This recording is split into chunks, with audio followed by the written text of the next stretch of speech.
Let's talk about my favorite case knife, or favorite model of case knife. That is the 75, quote-unquote, large stockman. The stockman has 3 blades. Let me open them up.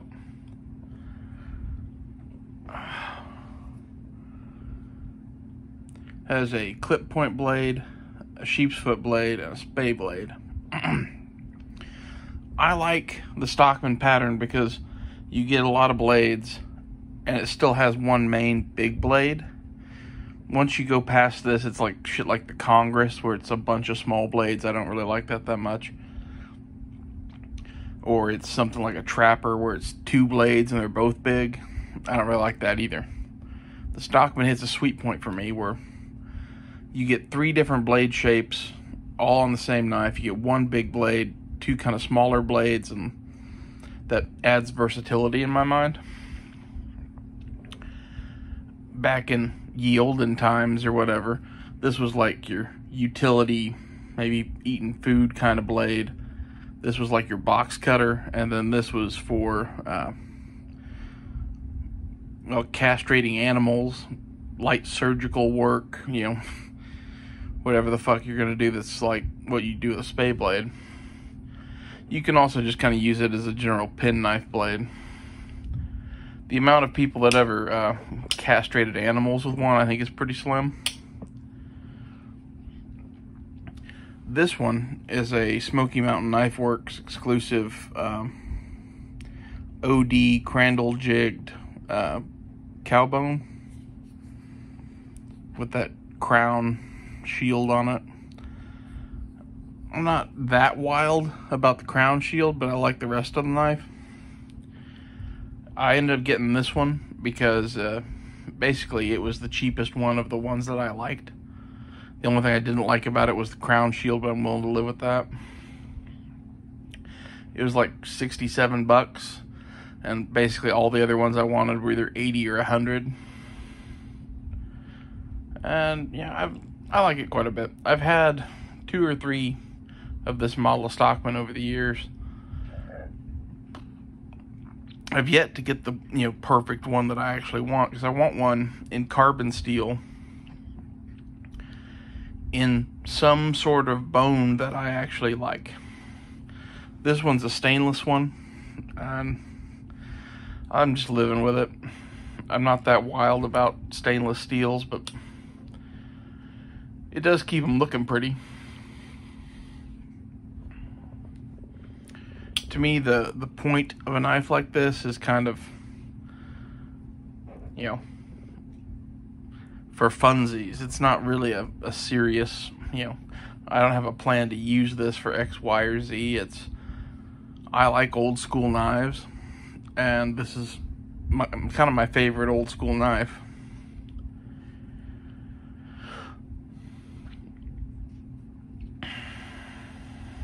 They make a few other patterns of stockman, mainly the medium stockman.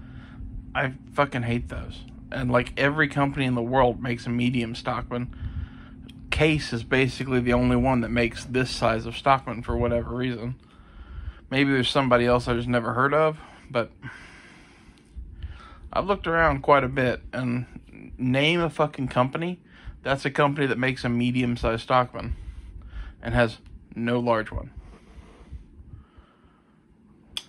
As far as why I like the large one, I have bigger hands, and I like typically a little bit bigger blades. Pocket knives and fixed blades or whatever. Like, I'm just not that into a 3-inch blade. And with the large stockman, you get, was it 3.5 or 4 inches? I don't really know. It's around 4 inches. Part of that's the what do they call that? Tang, Ricasso, whatever you want to call that down there, that's unsharpened. So actual like cutting edge of this thing is probably like 3.5. Oh. Case knives have this like, second type of cool, to quote Nut and Fancy, that just other knives don't have. It's, Feels like something out of the 1800s. It's the kind of knife Grandpa used to carry. And it's, I call it my old man knife a lot when I carry it. I do occasionally EDC it when I know I'm not going to be doing anything particularly adventurous. If I'm just cruising around town or going to see family or something like that, it's a good time to carry a case knife. It's a slip joint knife, which, these days, everyone and their brother is like, man, I want a lock-in knife. I don't want no fucking slip joint. When I was growing up, this is kind of what pocket knives were. Like, you could get lock blades. Like, the Buck 110 had already existed for decades. But that's just not what was around. You kind of had shit like this, and you had Swiss Army knives, and a handful of others. But in the 90s, shit like Benchmade and Spyderco were just kind of starting. They were like on the fringes of being popular. In the knife world, they were already kind of becoming a thing. But that doesn't usually translate to the general public for quite a while, as I'm sure you know. And even today, the general public doesn't have any fucking idea what a Benchmade or a Spyderco is for the most part. Their idea of a quality knife is like a Kershaw or something like that. Which, not to say Kershaw doesn't make good knives, but they are usually on the cheaper end of shit.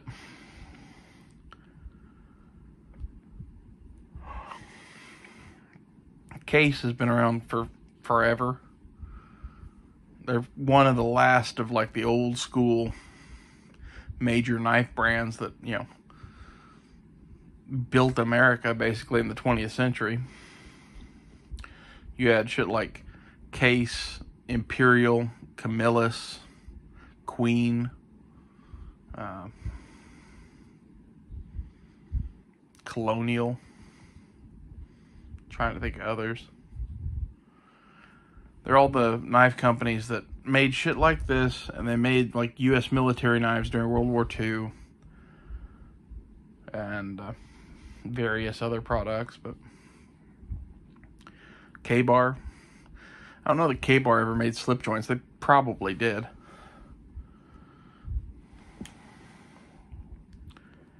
The K-Bar of today is not the same K-Bar of yesteryear. Same thing with Camillus. Camillus, I believe, is still doing business, but even the new Camillus kind of ran into financial trouble from what I understand. Case got bought by Zippo, and I think that's what's helped them stick around a little longer than some of the others. That, and they have a bunch of people that just collect their knives, and only their knives, Every year I buy myself 3 case knives and put them in the box with all the rest of them that I don't use. Those kind of people. I don't hate those people or whatever, but I'm not one of those people. I own 1 or 2 at a time at most, and tend to actually use the ones I get. Even if it is just for, the odd EDC here and there. The other thing I like a knife like this for is whittling and wood carving and shit like that. Because you have multiple different blades and multiple shapes and lengths, it's kind of nice for that. Is it, perfect for that? No. We could get into that, but there are specific tools designed for whittling that are superior to a stockman.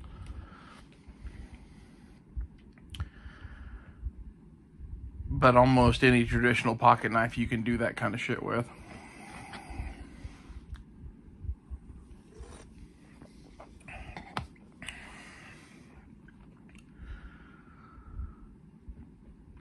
I think the appeal of case knives is in their beauty, relative affordability for the quality you get, and the cool handle materials. Everyone's a little different. They're each kind of handmade. In my opinion, though, case quality is kind of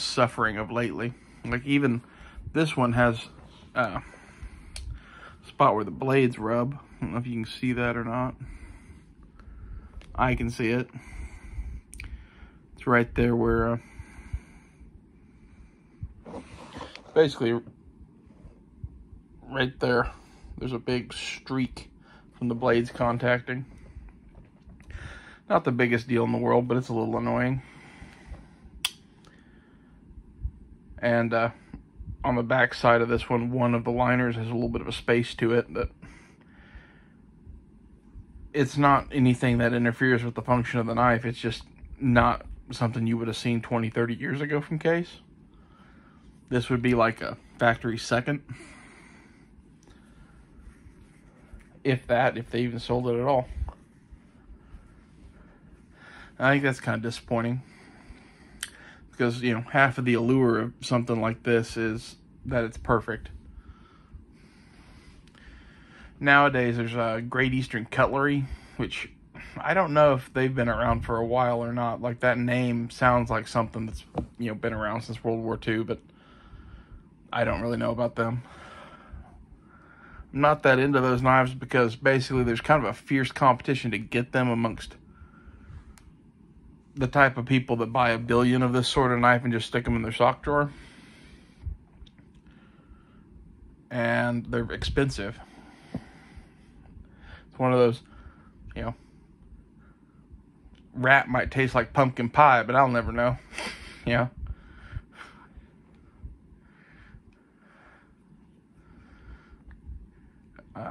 They can make the greatest knife in the world, but if I think they're too fucking expensive to buy, I'm never going to own one.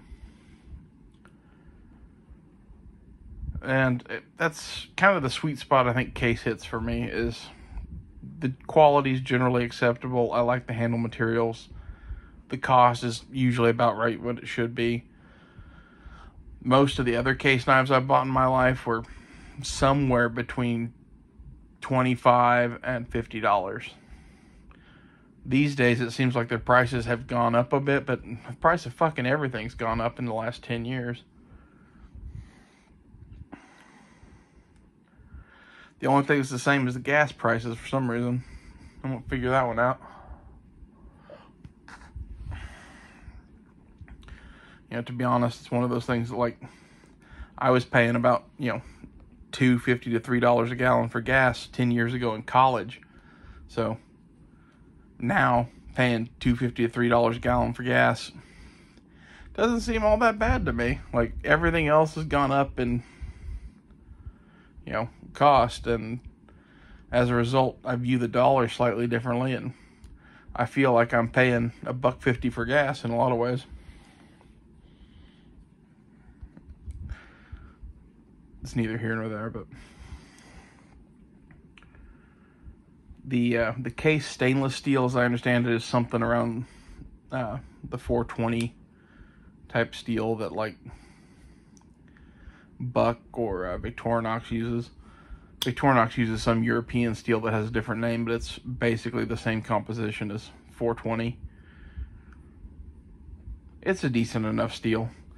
It's one of those things that, in reality, if they wanted to make some money, they should take their whole line and make it all 154 cm or S30V. Pick one.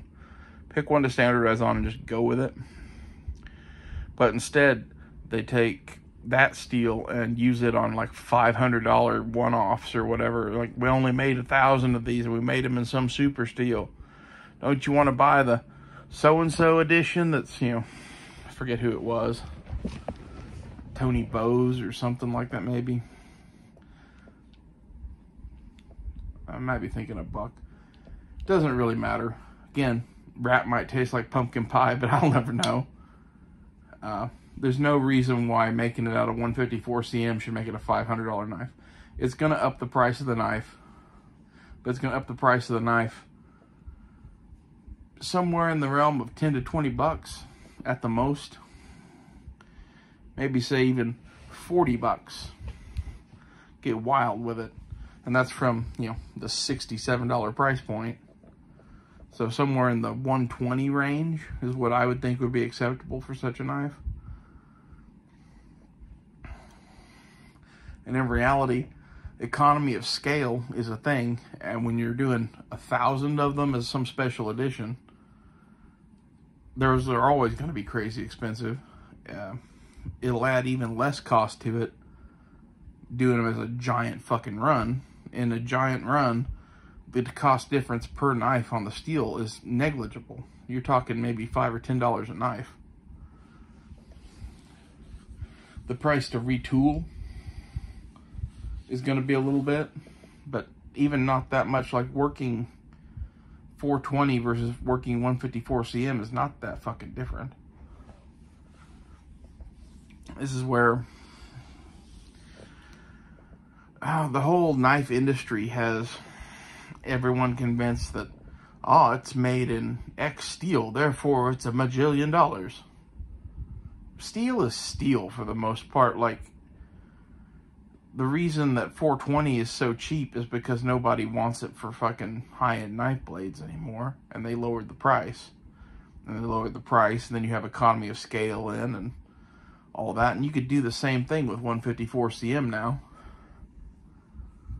You know, nobody out there is going, man, I gotta get me one of them 154 cm blades. You know, everybody's had one, everybody's gotten one, they know what it's about.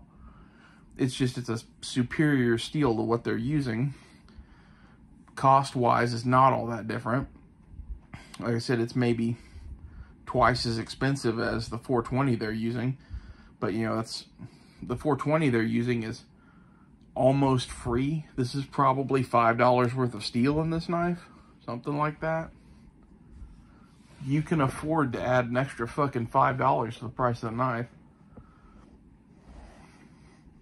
Again, that would be buying giant batches of it and having economy of scale working for you.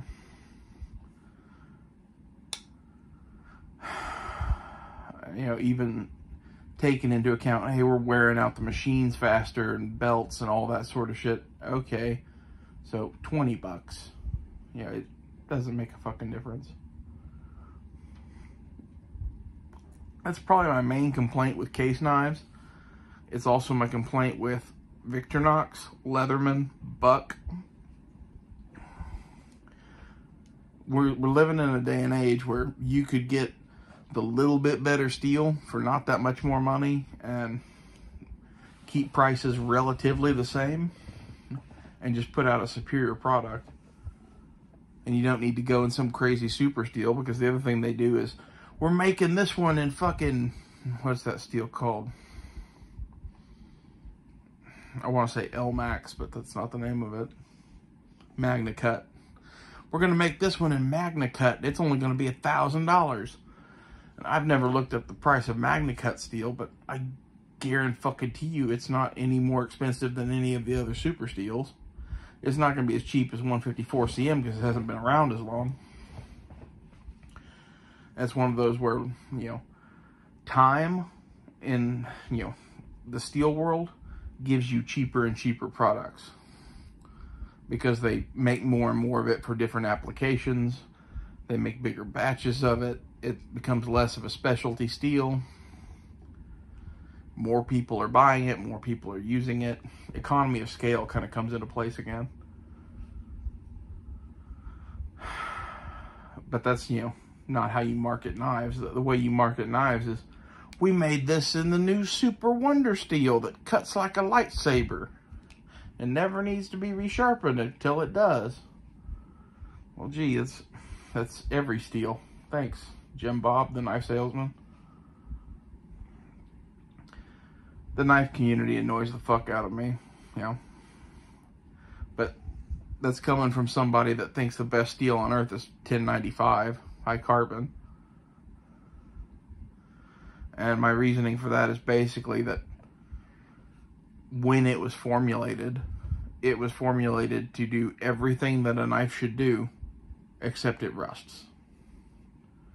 So everything that you do with stainless steel is trying to replicate the blade performance of 1095 and add corrosion resistance.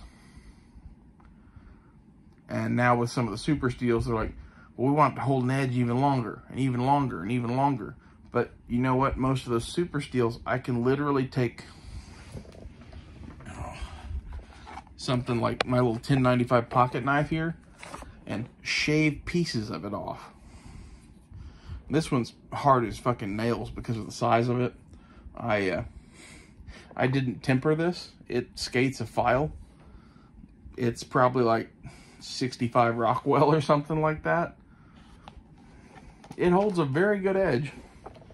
It's not something that you want to stress the fuck out of though, but being such a small blade, you're never going to do anything like that with it. It's not something that you're going to go up to an 8-inch log and be like, I'm taking this bitch down in one swipe.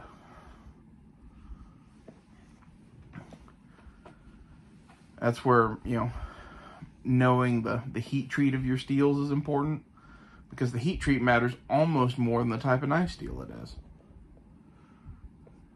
There's fucking super wonder steels that somebody heat treated soft because they don't want broken blades coming back.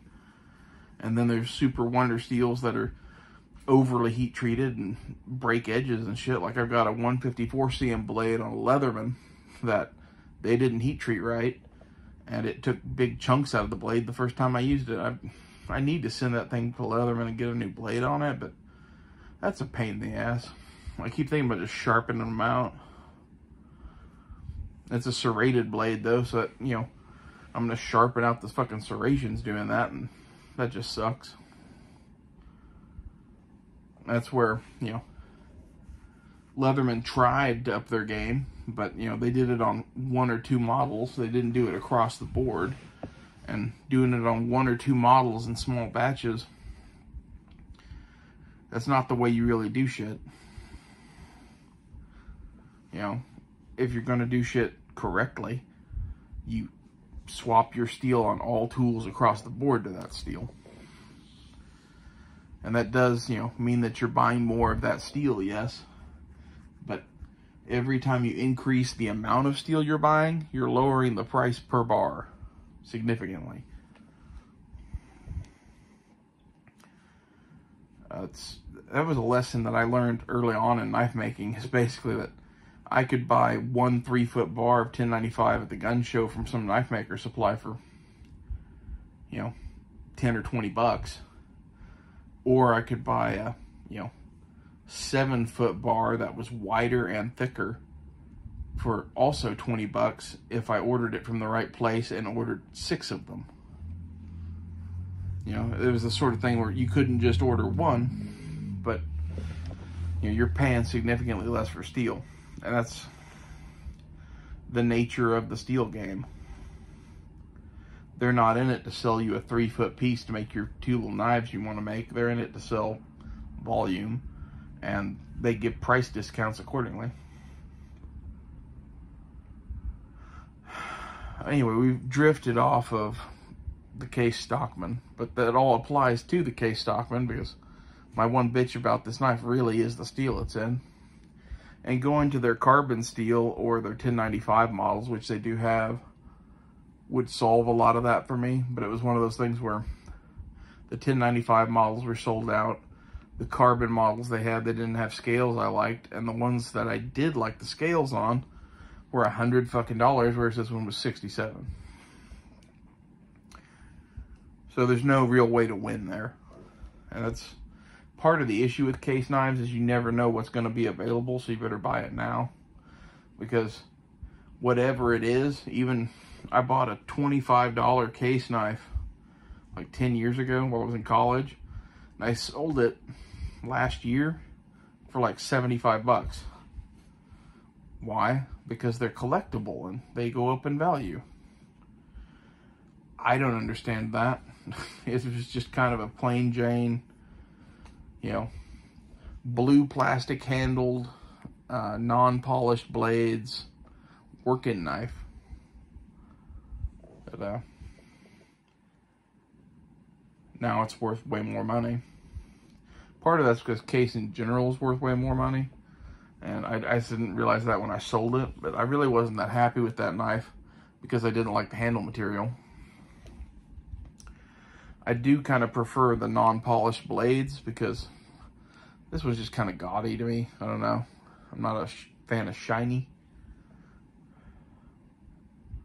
That's where the carbon ones, I think, really have the advantage. First off, carbon steel is better because you don't have to sharpen it as much compared to cheap-ass stainless steel. Generally speaking, from what I've seen, the regular carbon steel they use on case knives is something akin to 1075 high carbon.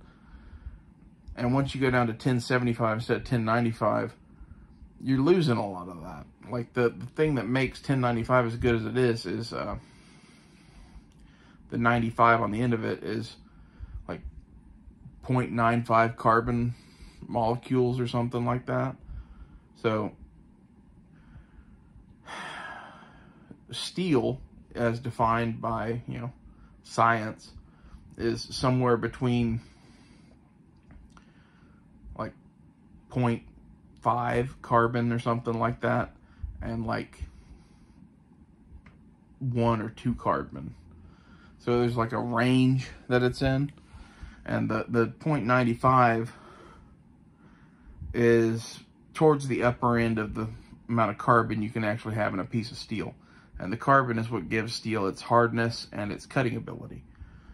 Once you go above that, you get into fucking cast iron territory. Cast iron has a whole bunch of carbon in it, makes it super brittle. Not good for knives. If you go lower than that, you get into mild steel and fucking iron. That's not good either.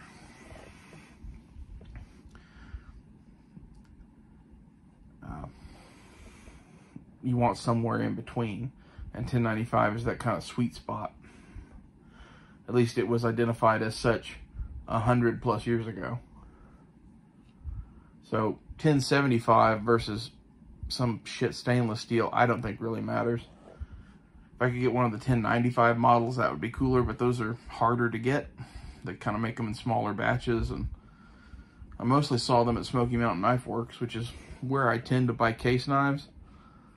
They're not the only ones who sell them, but they tend to have a little bit better prices and better selection, and they give discount codes and shit like that, and I'll take all of that.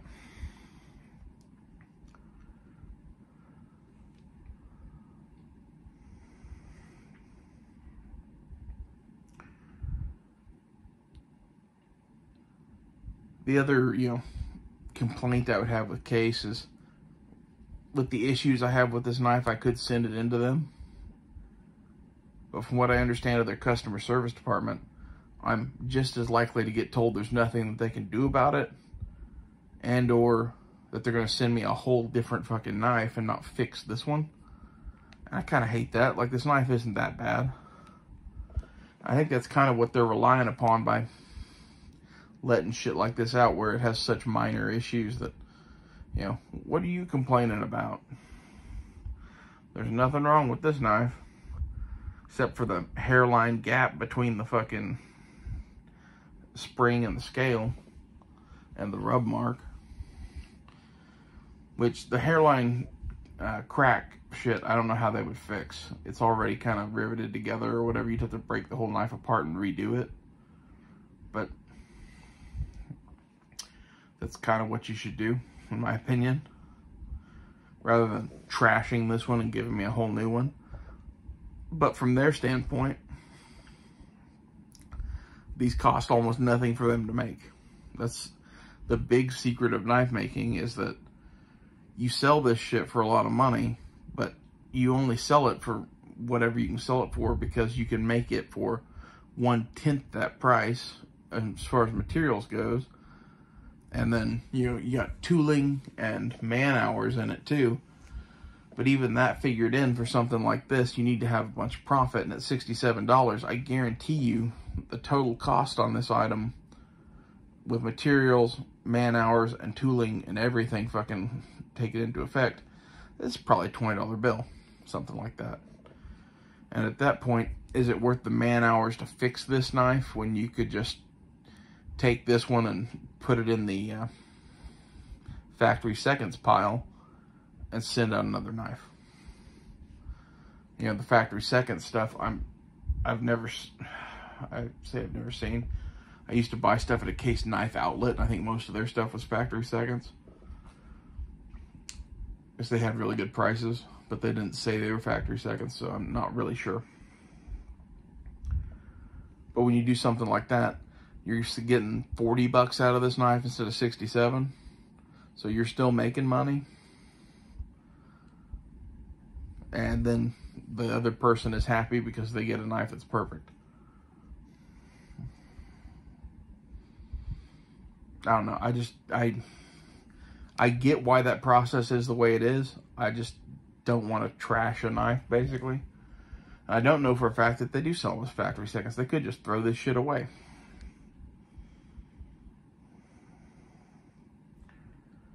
I wouldn't want that to happen.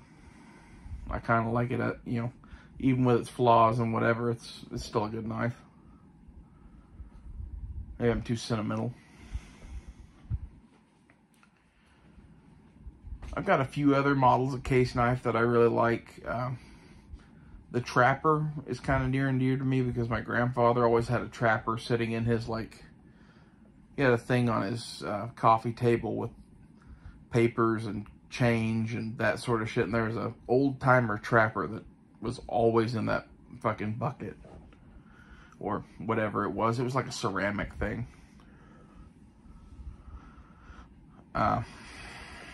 Another one would be the Small Congress. I actually think it's pretty cool. And they made that as a limited run last year, I think. You can still get them now.